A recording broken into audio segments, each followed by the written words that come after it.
Pra sikur ka një kraj që do ta luftoj krahun e luftës. Në përgjithësi, që nga çlirimi i Kosovës, të huajt që kanë ardhur në aleatët tonë, ndërkombëtarët, janë përpjekë që nocionin shprehen luftë ta heqin dhe ta quajnë konflikt. Duke u nis nga ky parim, ata luftën tonë e kanë konsideruar si një konflikt i mrenshëm i Jugosllavisë dhe sa është mujt është mohuar lufta, mirë po këtij mohimi ju kanë bashkangjitën edhe njerëzit që nuk janë kanë të gatshëm të luftonin atëherë, njerëzit që ishin me bindje se përjetësisht do të mbetemi në Jugosllavi, njerëzit të cilët kishin bashkëpunuar dhe ishin kolaboracionistë ish sistemit titist, dhe gjithë ajo garnitur bante gjithmonë punën atë që dëshironin ndërkombëtarët dhe atë që ishin vetë ata, jo atë që ishte vlerë, jo atë që ishte realitet, jo atë që ishte nder dhe gjakderdhje për lirinë e Kosovës. Kjo që nga fillimi e deri tani mohohet vazhdimisht edhe në historinë e fëmijëve tanë që mësojnë në shkollat fillore të mesme, në të tërë historinë që mësohet për luftën janë 5 faqe, vetëm 5 faqe. Të tjera gjithë ajo periudhë e lavdishme, për shumë shqiptarë është më e lavdishmja pas asaj të Skënderbeut, janë vetëm 5 faqe. Vetëm 5 faqe. Edhe është e çuditshme se ne nga gjitha ajo robëri e ronë, edhe nëse kthehemi e mendojmë veç për pak sekonda se çfarë gjendje kemi qenë, çfarë vështirësi kemi pas, sa ka qenë robëria randune mbi trupin tonë dhe sa ka qenë vdekja dhe liria, vdekja dhe jeta të përafërta në mes veti, na let do të dinim tash të orientoheshim dhe të thonim shqyqyr o Zot që u shlirum një herë për gjithmonë me gjitha të sakrifica, me 13.500 viktima, me 2.576 dëshmor, me gjitha të lufta, me gjitha të betej, me gjitha të angazhim të popullit Kosovës, të rinisë Kosovës, të njerëzve të ilegales, të burgosin politik, televizjave ilegale, si që ishte televizja popullore e Kosovës, po gjithmonë me ndihmën e shtetit shqiptar në të gjitha rrethonat, të gjitha kohët, sidomos në gjetjen e aleatëve, në përkrajen me aleat dhe në përkrajen me armët e Shqipërisë. Po sot në këto momente,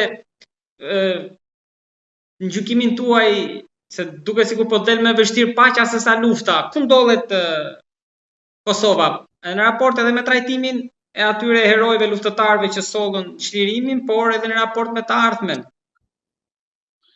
Kosova nuk ndoqi vijën e amanetin e dëshmorëve dhe gjakut derdhur për luftë, për liri. Kosova filloi të përshtatet ndërkombëtarëve dhe të minimizoj në korrizë të pavarësisë dhe suverenitetit të vet shumë të drejta që na takonin dhe do të na takonin. Që nga fillimi veteranët, ish luftëtarët, familjet e dëshmorëve, invalidët janë mbet pa ligj dhe nuk kanë trajtim ligjor, kanë një trajtim administrativ të cilin herë zbritin, herë ngritin, domethënë nuk kanë mbrojtje të dinitetit të tyre, nuk kërkojmë lëmosh, kërkojmë dinitet dhe kërkojmë ligj për vlerat e luftës.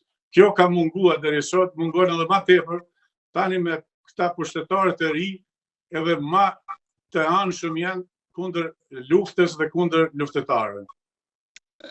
Megjithatë, zoti Halitja, Kurti mori mbi 50%. Ju si shikoni këtë 4 vjeçare që po vjen? Unë nuk duhet jam kundër asaj sepse verdiktin e jep populli dhe populli është sovrani. Mirë po duhet të shohim shumë rrethona që nga e kaluara.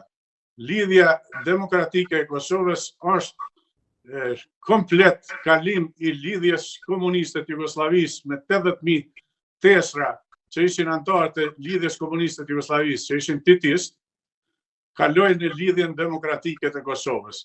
Ndërsa këta të sotit janë neotitist, bitë e tyre, bitë e titistëve, dhe populli ka pasur qysh atëherë në bazën e organizimit dhe në udhëheqjen e pushtetit, në privilegjet e kohës, njerëzit të cilët kanë qenë pro Kosovës në Jugosllavi e jo pro bashkimit kombëtar. Po një pjesë, ndjes se po ju ndërpres, një pjesë e antarëve segmenteve në LDK ndoshta mendojnë, edhe janë shprehur, kam pasur rastin dhe ti dëgjoj që më mirë të bëjmë koalicion me vetvendosjen se sa me PDK-n, sepse ata na vranë. Po, si duket ata janë të vetëdijshëm që një pjesë e madhe e tyre janë të bite aty në më hershme të pushtetarëve të kohës kur ne ishim në sundimin Jugosllav. Po si do qoftë, ne nuk duhet si luftetar të pranojmë asnjëherë të shkilen të drejtat e luftetarëve, të shkilet gjaku i dëshmorëve, të përbuzet lufta. Ajo që është liria e Kosovës, se nëse nuk e vlerësojmë luftetarët, nuk e vlerësojmë luftën, gjakun e derdhët, do thotë nuk e vlerësojmë as lirinë. Pas pavarësisë, kush është nga partitë në gjykimin tuaj që ka bërë më shumë dëm Kosovës?